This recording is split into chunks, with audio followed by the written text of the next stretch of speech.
अब बात कोरोना काल के महान योद्धा और बॉलीवुड अभिनेता सोनू सूद की, जिन्होंने एक वीडियो सोशल मीडिया पर वायरल किया है। इस वीडियो में सोनू सूद ने बोर्ड की परीक्षाओं को लेकर कई तरह के सवाल उठाए हैं और अन्य कई देशों का हवाला दिया है जहां बोर्ड का एग्जाम पूरी तरीके से रद्द किया गया है। लॉकडाउन में प्रवासी मजदूरों की मदद करने वाले फिल्म एक्टर सोनू सूद एक बार फिर चर्चा में हैं। सोनू सूद ने इस बार स्कूली बच्चों के समर्थन में आवाज बुलंद की है और बोर्ड एग्जाम ऑफलाइन करवाने को लेकर कई तरह के सवाल खड़े किए हैं। सोनू सूद ने कहा कि ऐसे समय में जब कोरोना वायरस के मामले तेजी से बढ़ रहे हैं, ऐसे में ऑफलाइन एग्जाम करवाने का फैसला ठीक नहीं है। एग्जाम का कोई दूसरा विकल्प, दूसरा तरीका ढूंढना चाहिए।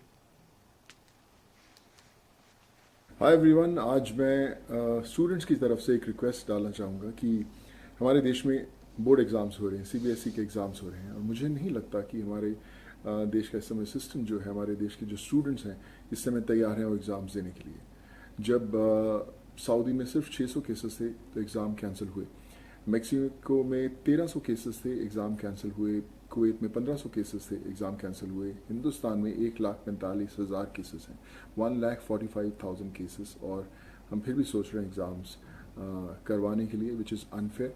मुझे लगता है कि कोई ऑल्टरनेट मोड ऑफ असेसमेंट होनी चाहिए। मुझे लगता है कुछ इंटरनल असेसमेंट करके हमें इन स्टूडेंट्स के सपोर्ट में आना चाहिए, बहुत इंपॉर्टेंट है। ऑफलाइन एग्ज़ाम्स मुझे नहीं लगता इस समय सही समय है। जब हम लॉकडाउन्स की बात करते हैं कि बाहर लोग निकल नहीं सकते, उस बीच में ऑफलाइन एग्जाम स्टूडेंट्स के लिए I think it's very very unfair. So I would like everyone to come and support all these students so that they can be safe, their parents, their families can be safe, and they feel secure that they are in a zone where they'll work hard maybe in future whenever the right time comes. So I'm there to support every single student who is not ready to come out for these offline exams in these tough times. All the best, guys. Let's